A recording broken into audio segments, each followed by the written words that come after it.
በክርስቶስ ክርስቲያን በወልድ ውልድ በመንፈስ ቅዱስ መንፈሳውያን የተሰኛችሁ የኃያሉ የልዑል እግዚአብሔር ቤተሰቦች እንደምንከረማችሁ እንደምናችሁ፣ እኔ ደህና ነኝ፣ እግዚአብሔር ይመስገን። ዛሬ ይዤላችሁ የመጣሁት በአባቶቻችን ስለ መዝሙረ ዳዊት ድንቅ ምስጢር እንዴት እንጸልይ፣ እንዴትስ ነው፣ በምንስ ነው፣ እንዴት ስንጸልይ ነው ጸሎታችን የሚሰማውን የሚለውን ይዤላችሁ መጥቻለሁ። እባካችሁ በጥሞና አዳምጡት። አመሰግናለሁ።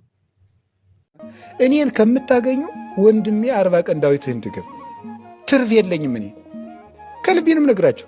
እኔስ መቼስ እንደናንተው አይነት ነኝ፣ ግን በጣም የበቃ ባይታዊ ለማግኘት ከምትሯሯጡ ዳዊታችሁን ቁጭ ብለህ ጸልይ። ዝም ብለህ መልስ አለ እዚያ ውስጥ። የእውነቴም ነግራችሁ ለ40 ቀን ያህል ጸሎት ዳዊቴን አላቋረጥም ብላችሁ ወስኑና ድገሙ። እግዚአብሔር ቅርብ ነው አይደል ያለ ቅዱስ ዳዊት። ቅዱስ ጳውሎስም ፊልጵስዩስ ምዕራፍ 4 ላይ እግዚአብሔር ቅርብ ነው፣ ልመናችሁን ወደ እሱ አቅርቡ እንጂ በአንዳች ነገር አትጨነቁ ነው ያለው።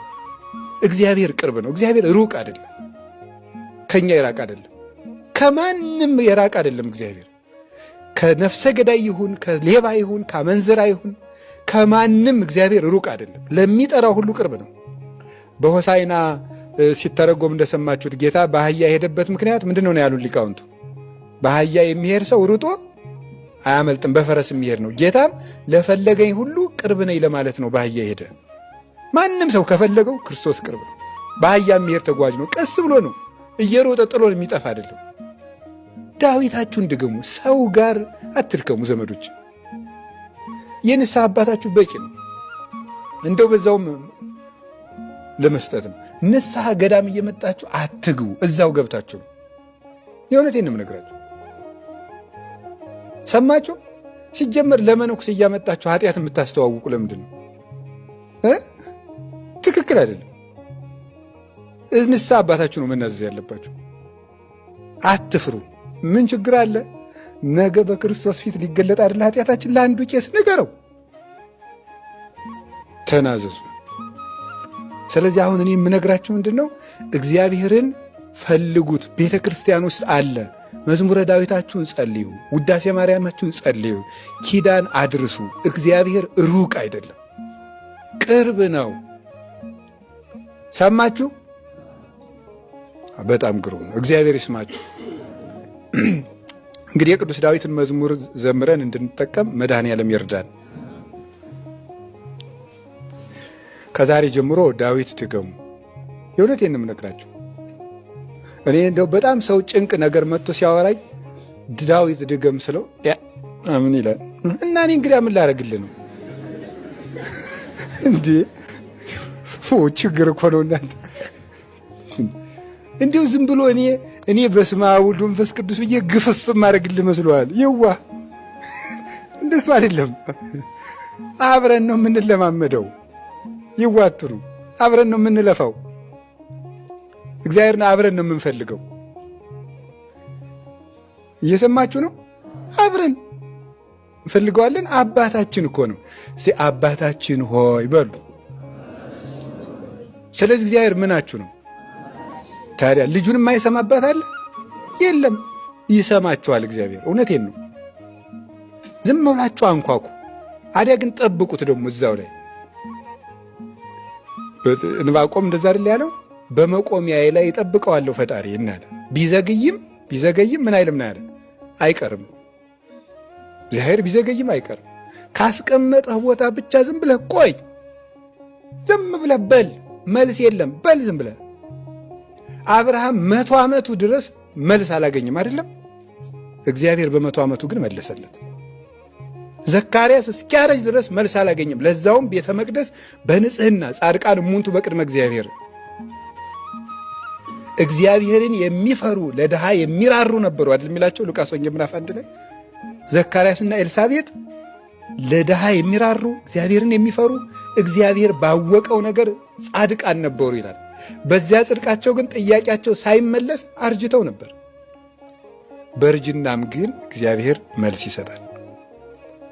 እግዚአብሔርን መለመን ነው። ከቃሉ ጋር ናችሁ? በቀር ወይባ የለበሰ ስትከተሉ ልባችሁ ይደክማል ዘመዶች። የእውነቴን ነው የምነግራችሁ። እንዲያውም ከሽፍታ ይልቅ ወይባ የለበሰን ፍራ ይላል መጽሐፈ መነኮሳት ነው እንደዚህ ያለ። ሽፍታ ስራው ስለሚታወቅ ቦታውን ስለምታውቀው መንገድ ሰብረ ትሄዳል። ገብቷችኋል አይደለ? አሁን እኔን እንደዚህ ያደርገኛል አትለኝ። አባ ጻድቅ ናቸው ነው የምትል፣ ግን ሽፍታ በሆንስ? ይሄውላችሁ እሱን ነው የምነግራችሁ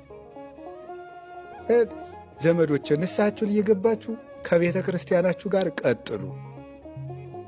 ዳዊታችሁን ጸልዩ። ዳዊት በጣም ብዙ ችግሮችን የፈታበት ጸሎት እዚያ ውስጥ አለ። እንዲያው ጎረቤቶቼ ክፉ ሆኑብኝ፣ እንዲያው በቃ ትኩር ጥምድ ያደርጉኛል፣ እንዲያው ተሰብስበው ክፉ ምክር ይጎነጉኑብኛል፣ እንዲያው ምን ላድርግ? ዳዊት ድገም። የዋ ቅዱስ ዳዊት ተሰዶ ሳለ ምንድን ነው ያለ? ከቤተ መንግሥት ክፉ ምክር ተመከረበት አይደል? እግዚኦ ሚበዙ ላይ ሳቅዩኒ ብዙሃን ቆሙ ላይ የሚያስጨንቁኝ ምንኛ በዙ፣ ብዙዎች በእኔ ላይ ቆሙብኝ። እግዚኦ እለዋ ለምክረ አኪጦፌል ብሎ ጸለየ። ምክራቸው ፍርስርስ አለ። እንደዛ ብሎ ሲጸልይ ማለት አሳደደው። ሳኦል እየተከተለው ተሳሰደው። ለይግብው ድህር የሆሙ ጸላይቴ አለ።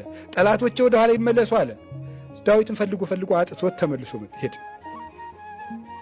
ቢርብ ምግብ የሚሆን ጸሎት ነው። ይሄ ነው የምነግራችሁ። እኔ እውነቴን ነው። ዳዊት ጸልይ። ደግሜ ነው የምነግራችሁ። ዳዊት ጸልይ። አምላከ ዳዊት ሁላችንንም ይስማል። በእውነት አባታችን ቃለ ሕይወት ያሰማልን፣ መንግስተ ሰማያትን ያዋርስልን፣ እድሜና ጤና ከጸጋ ጋር ይስጥልን ብለናል። በዚህ ዘመን እንዲህ አይነት አባቶች ማግኘት መታደል ነውና እድሜና ጤና ይስጥልን። አሁን ደግሞ ወንድማችንን የትኛውም መዝሙረ ዳዊት ክፍሎች ብናነብ ጸሎታችንን ቶሎ ይሰማን።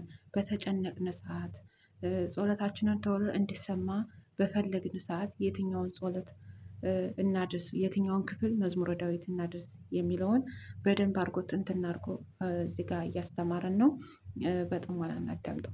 ነገሮች ቶሎ እንዲፈጸሙና የቆሙባችሁ የተዘጋጋባችሁ ነገሮች በሙሉ እንዲፈጸሙላችሁ እንዲደረጉላችሁ የምትፈልጉ ከሆነ እነዚህን 4 የመዝሙረ ዳዊት ክፍሎች በደንብ ልትጸልዩ ይገባሉ። ውድ ቤተሰቦቼ በተለያየ መንገድ የጀመራችሁት ጉዳይ፣ ያሰባችሁት እቅድ፣ ያለማችሁት ዓላማና የሆነ ለማድረግ እንፈልጋለን ጀምራችሁ ያልተሳካላችሁ ነገር ካለና ያ ነገር እንዲፈጸምላችሁ ቶሎ እንዲያልቅላችሁ የምትፈልጉ ከሆነና እግዚአብሔር በሕይወታችሁ ገብቶ ያንን የጀመራችሁትን ነገር እንዲያስፈጽማችሁ የምትፈልጉ ከሆነ እነዚህን 4 የመዝሙረ ዳዊቶች ክፍሎች በደንብ ልትጸልዩ ይገባሉ። ውድ ቤተሰቦች ስለዚህ እነዚህ የመዝሙረ ዳዊት ክፍሎችን ጸልዩ ብዬ በተደጋጋሚ ስናገር ሌሎች ጸሎቶችን አትጸልዩ እያልኩ አይደለም። ሌሎች የመዝሙረ ዳዊት ክፍሎችን አትጸልዩ እያልኩ አይደለም። ወይም ደግሞ በዕለት የምትጸልዩአቸውን የመዝሙረ ዳዊት ክፍሎች አትጸልዩ እያልኩኝ እንዳልሆነ ሁላችሁም ኦርቶዶክሳውያን እንድታውቁ እፈልጋለሁ። ነገር ግን በተቸገራችሁበት ጉዳይ፣ በምትፈተኑበት ጉዳይ ላይ ልክ እንደ ርዕስ ጸሎት አድርጋችሁ በሌሎች የጸሎት ሰዓቶቻችሁ ላይ እነዚህን የጸሎት ክፍሎች ደግሞ ጨምራችሁ እንድትጸልዩ እየነገርኳችሁ ነው ማለት ነው። ስለዚህ ሁላችንም ኦርቶዶክሳውያን የጀመርነው ነገር ቶሎ እንዲፈጸምልን፣ እንዲሳካልን፣ ያ የጀመርነው ነገር የቆመብን ነገር እንዲቀጥል መልካም ፍሬ እንዲያፈራ ስራችን እንዲጀምር እንዲከናወንልን የምትፈልጉ ከሆነ እነዚህን 4 የመዝሙረ ዳዊት ክፍሎች እንድትጸልዩ እፈልጋለሁ። ስለዚህ ውድ ቤተሰቦቼ እነዚህን 4 ክፍሎች እነግራችኋለሁ። የመጀመሪያው መዝሙር 69:70 ነው። መዝሙር 69:70 ይህም ለፈጣን ረድኤትና በረከት የሚጸለይ የአባቶቻችን ትልቅ ጸሎት ነው። አባቶቻችን አስቸኳይ ጩኸት ይሉታል፣ ወይም ደግሞ በፈተና ጊዜ በችግር ጊዜ የሚጸለይ ጸሎት ነው። ነገሮች በተዘጋጉብን በተበላሽብን ጊዜ እግዚአብሔር የተበላሸውን ነገር እንዲያስተካክልልን የተዘጋው እንዲከፈትልን የሚጸለይ ጸሎት ነው። ልበ አምላክ ቅዱስ ዳዊት በጣም በተጨነቀና በተቸገረ ፈተና ውስጥ በሆነ ጊዜ ላይ ጸልዮ ከእግዚአብሔር ረድኤት በረከትን ያገኘበት ጸሎት ነውና እኛም ይህንን ጸሎት በምንጸልይበት ጊዜ የልበ አምላክን የቅዱስ ዳዊትን በረከት እናገኛለን። ከእግዚአብሔርም የምንፈልገውን ነገር የምናገኝበት ጸሎትና ሁላችንም ይህንን ጸሎት ልንጸልይ ይገባል። መዝሙሩ እንዲህ ይላል። ውድ ቤተሰቦቼ መዝሙር 69:70 እንዲህ ይላል። አቤቱ እኔን ለማዳን ተመልከት፣ አቤቱ እኔን ለመርዳት ፍጠን። ነፍሴን የሚሿት ይፈሩ ይጎሳቆሉም፣ ክፉንም የሚመክሩብኝ ወደ ኋላቸው ይመለሱ ይፈሩም። እንኳን የሚልብኝ አፍረው ወዲያው ወደ ኋላቸው ይመለሱ። የሚሹ ሁሉ በአንተ ሐሴት ያድርጉ፣ ደስ ይበላቸው። ማዳንን የሚወዱ ሁልጊዜም እግዚአብሔር ታላቅ ነው ይበሉ። እኔ ችግረኛና ምስኪን ነኝ፣ አቤቱ እርዳኝ። ረዳቴ ታዳጌም አንተ ነህ፣ አቤቱ አትዘጊብኝ ይላልና በእውነት እግዚአብሔር ለሁላችንም ይቅረብልን። እግዚአብሔር አይዘጊብን። በእውነት እግዚአብሔር ሁላችንንም ይርዳን፣ የተዘጋብንን ይክፈትልን፣ የተበላሸውን እግዚአብሔር አምላካችን ያስተካክልልን። የቆመብን ነገር የተያዘብን ነገር ሁሉ በእግዚአብሔር አምላካችን ይለቀቅልን። ስለዚህ የዚህ ጸሎት ዋናው ዓላማ በማንኛውም አስቸኳይ ጉዳይ ላይ የሰይጣንን ገርጋሪነት፣ የመተትን እስራት የምንበጣጥስበትና መለኮታዊ ጣልቃ ገብነትን ለመጥራት የሚጸለይ ጸሎት ነው። ዛሬ ብዙዎቻችን ዓላማችን፣ እቅዳችን፣ ስራችን በመተተኞች፣ በሟርተኞች፣ በስርማሽ በቅጠል በጣሾች ታስሮ ተይዞብን ተቀምጧል። ይህንን ቼን ይህንን መንገድ ለመሰባበር ይህ ጸሎት አስፈላጊ ነው። አባቶች እንዲህ ይላሉ፣ ይህ መዝሙር እንደ መብረቅ ኃይል አለው። ጠላት ጉዳይን ሊያዘገይ ሲሞክር ይህንን ጩኸት ቶሎ ብለህ አቅርብ፣ እግዚአብሔር ለሚቸኩሉ ምስኪኖች ፈጣን ደራሽ ነውና ይለናልና ስለዚህ ይህንን ጸሎት በደንብ ልንጸልይ ይገባል። ሁለተኛው ደግሞ መዝሙር 19:20 ነው። መዝሙር 19:20 የልብ መሻት እንዲፈጸም የሚጸለይ የጸሎት ክፍል ነው። የልባችን መሻት ያቀድነውን ነገር ጀምረን እንዳንፈጽም የተዘጋብንን ነገር ለማስከፈት የሚጸለይ ጸሎት ነው። ያሰብነው ያቀድነው የልባችን መሻት እንዲፈጸም የምንጸልየው ጸሎት ነው። እግዚአብሔር በሕይወታችን በኑሯችን እንዲገባ የምንጸልየው ጸሎት ነው። የዚህ ጸሎት ዋናው ዓላማ ውድ ቤተሰቦቼ የጀመርናቸው ስራዎች ትዳር ሊሆን ይችላል፣ ትምህርት ሊሆን ይችላል፣ ወይም ንግድ ሊሆን ይችላል በእግዚአብሔር ረድኤት ቶሎ ፍሬ እንዲያፈራ የሚጸለይ ጸሎት ነው። ውድ ቤተሰቦቼ ዛሬ ብዙዎቻችን ትዳራችን ተይዟል። ዛሬ ብዙዎቻችን በስራችን በረከት የለንም፣ በስራችን ሰላም አይደለንም።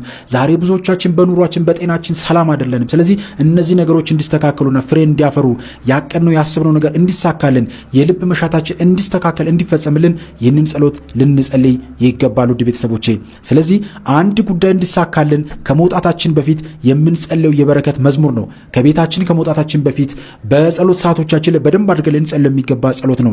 ስለዚህ እግዚአብሔር እቅዳችንን እንዲባርክና የልባችንን ጥያቄ እንዲፈጽም ስልጣን የምንሰጥበት ጸሎት ነውና ይህንን ጸሎት ሁላችንም ልንጸልይ ይገባል። ውድ ቤተሰቦቼ መዝሙር 19:20 እንዲህ ይላል። ውድ ቤተሰቦቼ በመከራ ቀን እግዚአብሔር ይስማ፣ የያዕቆብ አምላክ ስም ያቁመ፣ ከመቅደሱ ረድኤትን ይላክልህ፣ ከጽዮንም ያጥና፣ ቁርባንንም ሁሉ ያስብልህ፣ የሚቃጠል መስዋዕትንም ያለምልምልህ፣ እንደ ልብህ ይስጥህ፣ ፍቃድንም ሁሉ ይፈጽምልህ። በማዳን ደስ ይለናል፣ በአምላካችን ስም ከፍ ከፍ እንላለን። ልመናይን ሁሉ እግዚአብሔር ይፈጽምልህ። እግዚአብሔር የቀባውን እንዳዳነው ዛሬ አወቅኩ። ከሰማይ መቅደሱ ይመልስለታል፣ በቀኙ ብርታት ማዳን።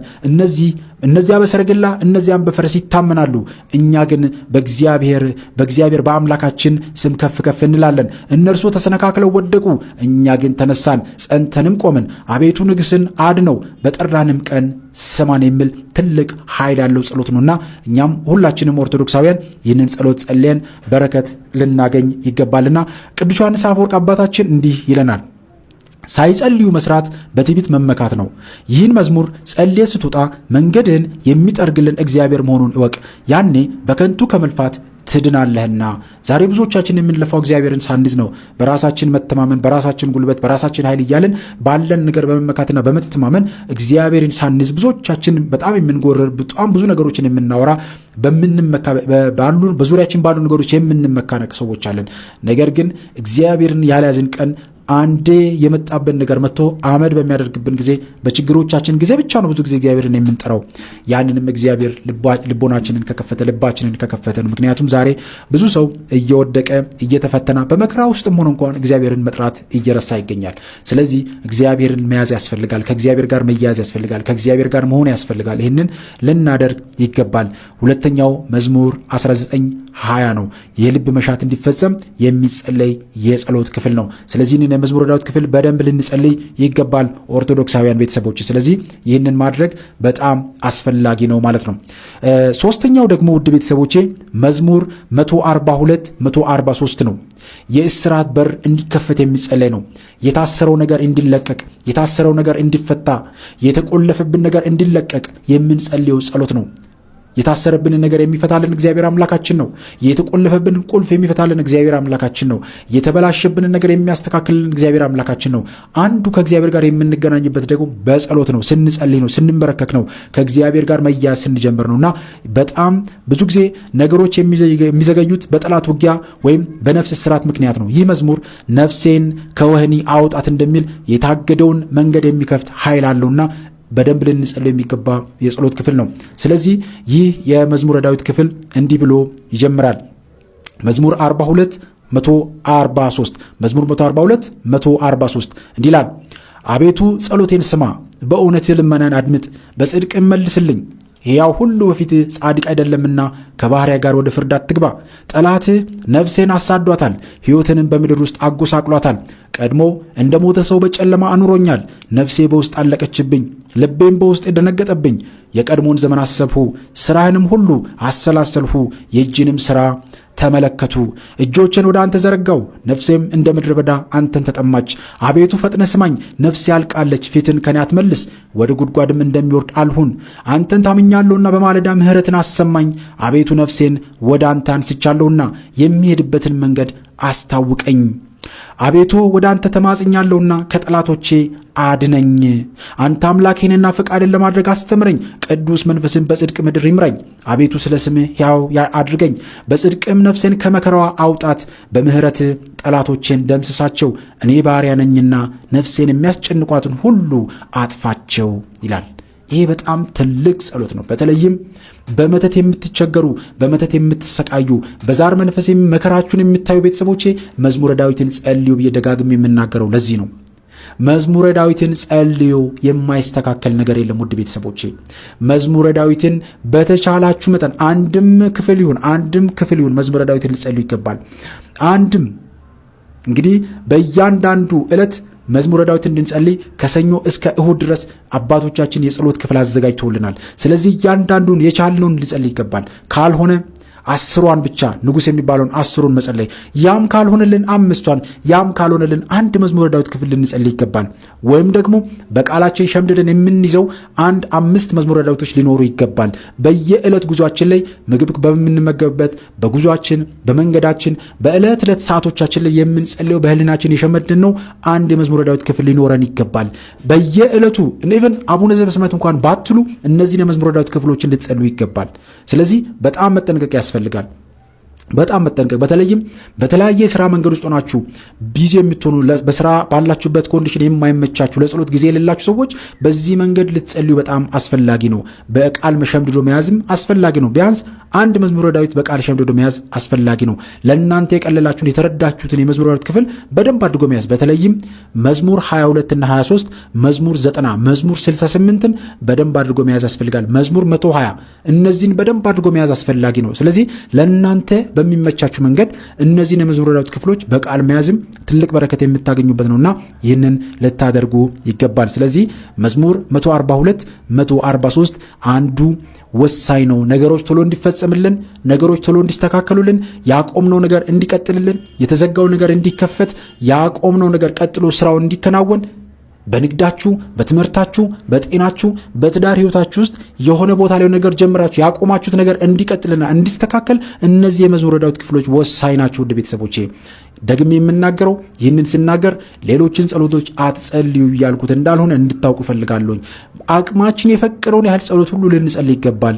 እግዚአብሔር አምላካችን ፍሬ የምናፈራበት ያደርግልን። ስለዚህ የዚህ ጸሎት ዋናው ዓላማ ነገሮች በጠላት ምቀኝነት ወይም በመተት የታሰሩ ሲመስሉ እነዚያን ጨለማ በሮች ለመስበር የሚረዳ ትልቅ ጸሎት ነው።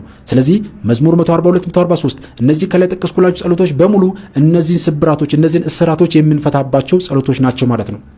በጣም በሚገርም ሁኔታ ልበ አምላክ ቅዱስ ዳዊት እነዚህን የመዝሙረ ዳዊት ክፍሎች ለእኛ ሲጽፍልን በተለያየ አይነት ስሜትና ፈተና ውስጥ ሆኖ፣ በተለያየ አይነት መከራና ችግር ውስጥ ሆኖ፣ በተለያየ መገፋት፣ በተለያየ ፈተና ውስጥ ሆኖ ነው ይህንን የመዝሙረ ዳዊት ክፍል የጻፈልን። ስለዚህ እኛም እንደዚህ ጸሎቶች በምንጸልይበት ጊዜ የጠላትን እስራት፣ የመናፍስትን፣ የመተቱን፣ የሟርቱን፣ የስርማሽ የቅጠል በጣሹን ዓላማና እቅድ እስራቶች በሙሉ በእግዚአብሔር ኃይል በአብ በወልድ በመንፈስ ቅዱስ ስም በአምላካችን በመድኃኒታችን በኢየሱስ ክርስቶስ ስም የምንሰባብርበትን መንገድና ኃይል እናገኛለን ማለት ነው። ስለዚህ ይህንን ማድረግ አስፈላጊ ነው። አባቶቻችን ደግሞ እንዲሉናል፣ ነገሮች እምቢ ሲሉ አታማርር፣ ይልቁንም አቤቱ ቀጥተኛ በሆነች ምድር ቅዱስ መንፈሴ ይምራኝ። አስተውሉ። አቤቱ ቀጥተኛ በሆነች ምድር ቅዱስ መንፈሴ ይምራኝ ብለህ ጸልይ። የሰይጣን መቆለፊያ በእግዚአብሔር ቃል ፊት ይረግፋልና። ስለዚህ ይህንን ማድረግ አስፈላጊና ወሳኝ ጉዳይ ነው ውድ ቤተሰቦች። ስለዚህ በዚህ መንገድ መመላለስ፣ በዚህ መንገድ መሄድ፣ በእነዚህ መንገዶች መሄድ ወሳኝ ነው ውድ ቤተሰቦች። ስለዚህ እነዚህን የመዝሙረ ዳዊት ክፍሎች በደንብ ልንጸልያቸው ይገባል። የመጀመሪያው የመዝሙረ ዳዊት ክፍል መዝሙር 69:70 ለፈጣን ረድኤትና በረከት የሚጸለይ ነው። ሁለተኛው ደግሞ መዝሙር 19 መዝሙር 20 የልብ ምሻት እንዲፈጸም የምንጸልየው የጸሎት ክፍል ነው። ሶስተኛው ደግሞ መዝሙር 142 143 ነው። የእስራት በር እንዲከፈት፣ የታሰረው እንዲፈታ፣ የተበላሸው እንዲስተካከል፣ የተቆለፈብን ቁልፉ እንዲፈታ እግዚአብሔር ቁልፉን እንዲሰጠን የተቆለፈብንን ቁልፍ የምንከፍትበት የጸሎት መንገድ ነው ማለት ነውና ይህንን ማወቅ በጣም አስፈላጊ ነው። አራተኛውና የመጨረሻው ደግሞ መዝሙር 39:40 ነው። ከጥልቁ መውጫ፣ በጥልቁ ከታሰርንበት፣ ከወደቅንበት፣ ከተጣልንበት የምንወጣበት የጸሎት ኃይል ነው። መዝሙር 39:40 በተስፋ መቁረጥ ውስጥ ለቆዩና መቼ ይሆን የሚሳካልኝ ለሚሉ ወገኖች እግዚአብሔር ከቆሙበት ጭቃ አውጥቶ በድንጋይ በጽኑ መሰረት ላይ የሚያቆምበት የመዝሙረ ዳዊት ክፍል ነው ውድ ቤተሰቦቼ። ይህ መዝሙረ ዳዊት ክፍል በጣም ትልቅ በረከት የምናገኝበት ነው ውድ ቤተሰቦቼ። ተስፋ በቆረጥን ጊዜ፣ መከራ በጸናብን ጊዜ፣ ፈተናዎቻችን በዙሪያችን ባንዣበቡ ጊዜ መጽሐፍ ቅዱስ እንደዚህ ይላል፣ ዲያብሎስ የሚውጠውን ፈልጎ እንደሚያገሳ አንበሳ በዙሪያችሁ ይዞራል ይላል። ርቆን አይደለም የሚዞረው፣ በዙሪያችሁ ነው ያለው፣ አጠገባችን ነው ያለው። ስለዚህ ነው ዛሬ ብዙ ነገሮቻችን የተበላሹ ያሉት።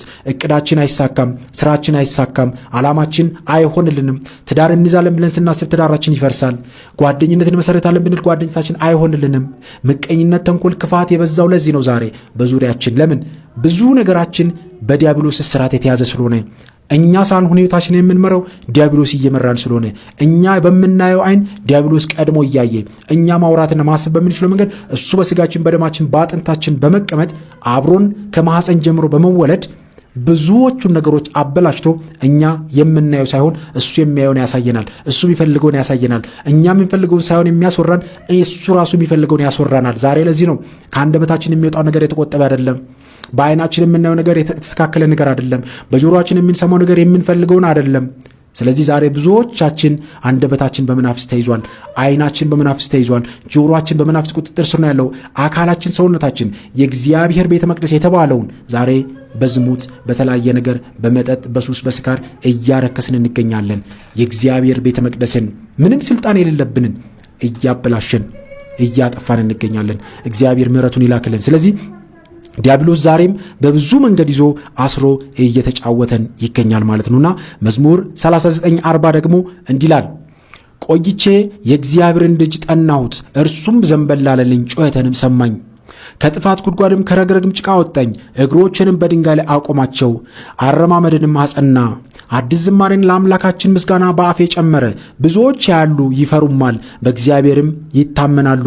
እግዚአብሔርን የታመነ ወደ ትዕቢተኛና ወደ ሐሰተኛ ያልተመለከተ ሰው ምስጉን ነው። አቤቱ አምላኬ ያደረግከው ተአምራት ብዙ ነው። አሳብን ማንም የሚመስለው ምንም የሚመስለው የለም። ባወራም ብናገርም ከቁጥር ሁሉ በዛ። መስዋዕትና ቁርባን አልወደህም፣ ስጋን አዘጋጀህልኝ። የሚቃጠለውና ስለ ኃጢአት የሚቀርቡን መስዋዕት አልሻህም። በዚያን ጊዜም አልሁ፣ እነሆ መጣው፣ ስለ እኔ በመጽሐፍ ራስ ተጽፏል። አምላኬ ሆይ ፍቃድን ለማድረግ ወደዱ፣ ሕግም በልቤ ውስጥ ነው። በታላቅ ጉባኤ ጽድቅን አወራው፣ እነሆ ከንፈሮችን አልከለክልም። አቤቱ አንተ ጽድቄን ታውቃለህ። እውነትንም በልቤ ውስጥ አልሰወርሁም፣ ማዳንም ተናገርሁ። ምሕረትንና እውነትንም ከታላቅ ጉባኤ አልሰወርሁም። አቤቱ አንተ ምሕረትን ከኔ አታርቅ፣ ቸርነትና እውነት ዘወትር ይጠብቁኝ። ቁጥር የሌላት ክፋት አግኝተኛለችና ኃጢአቶች ያዙኝ፣ ማየትን ተስኖኛል። ከራሰ ጠጉር ይልቅ በዙ፣ ልቤም ተወኝ። አቤቱ ታድነኝ ዘንድ ፍቀድ፣ አቤቱ እኔን ለመርዳት ፍጠን። በጣም የሚገርም ነው። ነፍሴን ለማጥፋት የሚወዱ ይፈሩ፣ በአንድነት የሚጎስቁሉ፣ በእኔ ላይ ክፋትን ሊያደርጉ የሚወዱ ወደ ኋላቸው ይመለሱ ይጎስቁሉም። እሰይ እሰይ የሚሉኝ አፍረታቸውን ወዲያውኑ ይክፈሉ። አቤቱ የሚፈልጉ ሁሉ በአንተ ደስ ይበላቸው፣ ሐሴት የሚያደርጉ ሁልጊዜ ማዳንን የሚወዱ ዘውትር እግዚአብሔር ታላቅ ይሁን ይበሉ። እኔ ችግረኛና ምስኪን ነኝ፣ ጌታ ግን ያስብልኛል። አንተ ረዳቴና መድኃኒቴ ነህ። አምላኬ ሆይ አትዘግይብኝ። በእውነት እግዚአብሔር አምላካችን ለሁላችን የሚቅረብልን። እግዚአብሔር አምላካችን ለሁላችን የሚቅረብ እግዚአብሔር አምላካችን ቤታችንን፣ ኑሯችንን፣ ሕይወታችንን ይጎብኝልን። አሁንም እግዚአብሔርን በጠራነው ጊዜ በፈተናዎቻችን በችግሮቻችን ጊዜ ሁሉ እግዚአብሔር ከእኛ ጋር ይሁን። እነዚህ የመዝሙረ ዳዊት ክፍሎች ትልቅ ኃይል አላቸው። መዝሙረ ዳዊት በደንብ በተጠና ቁጥር በደንብ በታየ ቁጥር ትልቅ ፈውስ፣ ትልቅ በረከት፣ ትልቅ ለውጥ በሕይወታችን ውስጥ እናገኛለን። ትልቅ ነገር የምናገኝበት የጸሎት ክፍል ነው መዝሙረ ዳዊት። ስለዚህ ውድ ቤተሰቦቼ መዝሙረ ዳዊት ለጊዜ ልንሰጥ ይገባል። በደንብ ልንጸልያቸው ይገባል። ስንጸልያቸውም ደግሞ ብዙዎቻችን ትኩረት ሰጥተን ለእያንዳንዱ ቃላት ጊዜና ሰዓት ሰጥተን በደንብ ልንጸልዩ ይገባል። በሽምደዳ ልናልፈው አይገባም። ምክንያቱም በቤተ ክርስቲያናችን አስተምሮ እያንዳንዱ ቃል ትልቅ ኃይል አለው። ፊደላት በኢትዮጵያ ኦርቶዶክስ ተዋሕዶ ቤተ ክርስቲያናችን አስተምሮ መሰረት ትልቅ ኃይል አላቸው። እያንዳንዱ ፊደል ኃይል አለው። ስለዚህ እያንዳንዷን ቃል በስርዓት ልንጠራ ይገባል። ዲያብሎስ ከሚታገለን ከሚፈታተንበት መንገድ አንዱ እያንዳንዱን ቃል በአግባቡ እንዳንጠራ ይታገላል። ስለዚህ ይህንን በረከት ልናገኝ የምንፈልግ በዚህ በረከት ልንጎበኝ የምንፈልግ ሰዎች እነዚህን የጸሎት ክፍሎች በደንብ ሊጸሉ ይገባል። እነዚህ 4ቱ ጸሎቶች ትልቅ በረከት የምታገኙበት፣ የተዘጋባችሁ ነገሮች ቶሎ እንዲፈጸሙ፣ የቆሙ ነገሮች እንዲቀጥሉ፣ ያ አልስተካከል ብሎ እምቢ ያለ ነገር እንዲፈጽምላችሁ የምትፈልጉ ከሆነ እነዚህን 4 የመዝሙረ ዳዊት ክፍሎች ቢያንስ ባሉ ጊዜያቶች በጸሎት ሰዓቶቻችሁ ላይ በደንብ እንደ ተጨማሪ ጸሎት አድርጋችሁ ወይም በጉዞአችሁ በመንገዳችሁ በማንኛውም ሕይወታችሁ ላይ በደንብ አድርጋችሁ እነዚህን 4 ነገሮች ልትጸልዩ እነዚህን 4 መዝሙሮች ልትጸልዩ ይገባሉ። ውድ ቤተሰቦቼ ይህንን ካደረግን ብዙ ነገሮችን እናገኛለን። እግዚአብሔር አምላካችን ሕይወታችንን ኑሯችንን የተቃና የተስተካከለ ያድርግልን። ስለዚህ ውድ ቤተሰቦቼ እነዚህ የመዝሙረ ዳዊት ክፍሎች ቀላል ጉዳዮች አይደሉም። የዚህ የመዝሙር 39:40 የጸሎቱ ዋናው ዓላማ ለረጅም ጊዜ የዘገየብን ነገር በድንገት ተአምር ሆኖ እንዲፈጸምልን ያደርጋልና ልንጸልዩ ይገባል። አባታችን ማር ይስሐቅ ሶርያዊ እንዲህ ይለናል። እግዚአብሔር ሲመጣ የሚቀድሞ ጩኸት ነው። በትዕግስት ደጅ የጠናኸው አምላክህ አካሄድን የሚያጸናበት ጊዜ ሩቅ አይደለምና በምስጋና ጠብቀው ይላል የአባታችን የቅዱስ አባታችን ማር ይስሐቅ ረድኤት በረከቱ ይደርብን በእውነት። ስለዚህ ሁላችንም እግዚአብሔርን በትዕግስት ልንጠብቅ ይገባል። ነገር ግን በትዕግስት መጠበቅ ሲባል ዝም ብለን ምንም ሳናደርግ መጠበቅ ሳይሆን እየጸለይን እየተንበረከክን ስጋውና ደሙን የተቀበልን ሳይገባን ስጋውና ደሙን የተቀበልን ከእግዚአብሔር ጋር የተመላለስን በቤተክርስቲያን ስርዓት ውስጥ እየተገኘን ጸበል እየተጠመቀን መንፈሳዊ ምግባራትን እያደረግን የእግዚአብሔርን ጊዜና ሰዓት ልንጠብቅ ይገባል ማለት ነውና ይህንን ካደረግን እግዚአብሔር የተዘጋውን ከፍቶ የተበላሸውን አስተካክሎ በሕይወታችንና በኑሯችን የሚያስፈልገውን ነገር ያደርግልናል ማለት ነውና ሁላችንም ይህንን ልናደርግ ይገባል። እግዚአብሔር አምላካችን ከሁላችን ጋር ይሁን። እነዚህን 4 የመዝሙረ ዳዊት ክፍሎች በደንብ ጸልየን ፍሬ የምናፈራበት በረከት የምናገኝበት ሰላም ደስታ የምናገኝበት ያድርግልን። እግዚአብሔር አምላካችን በዚህ በአብይ ጾም የምንጸልየውን ጸሎት የምንይዘውን ሱባኤ የምናደርጋቸውን መንፈሳዊ ነገሮች ሁሉ ለበረከት ያድርግልን፣ ለሰላም ያድርግልን፣ ለደስታ ያድርግልን። የተዘጋው የሚከፈት የተበላሸው የሚስተካከልበት በረከት በበረከት ደስታ በደስታ ሰላም ላይ ሰላም የምናገኝበት ታሞ በየጸበል ቦታ ወድቀው የሚገኙ እህቶቻችን የሚፈወሱበት በቤታቸው በብዙ አይነት መከራ በብዙ አይነት ፈተና ውስጥ የሚገኙት የሚድኑበት የሚፈወሱበት ተነስቶ የሚራመዱበት እግዚአብሔር አምላካችን ያድርግልን። በእውነት ከሁሉም በላይ ደግሞ ሀገራችን ኢትዮጵያንና ሕዝቧን እግዚአብሔር አምላካችን ይጠብቅልን። ሁላችንም ባለንበት አንድ አቡነ ዘበሰማያት ለሀገራችን ልንጸልይ ይገባል። ለሀገራችን፣ ለቤተ ክርስቲያን፣ ለምእመናን ልንጸልይ ይገባል። እግዚአብሔር አምላካችን ሁላችንን የሚጠብቀን ያስተማረን የመከረን የገሰጸን የአባቶቻችን አምላክ እግዚአብሔር አምላካችን በእውነት ስሙ የተመሰገነ የተወደሰ ይሁን። በሀገር ውስጥም ከሀገር ውጭም ያላችሁ ኢትዮጵያውያን ኤርትራውያን ቤተሰቦቼ በያላችሁበት ሰላም እግዚአብሔር ከሁላችሁ ጋር ይሁን እላለሁኝ። ይህ ቪዲዮ ከጠቀማችሁ መረጃ ከሰጣችሁ ለወዳጅ ለጓደኛ ለቤተሰብ ሼር ማድረጋችሁን እንዳትረሱ። ብዙ ሰዎች እንዲማሩ ብዙ ሰዎች እንዲቀየሩ ማድረጋችሁን እንዳትረሱ። እግዚአብሔር አምላካችን ሁላችንንም ያግዘን ይቆየን። አሜን።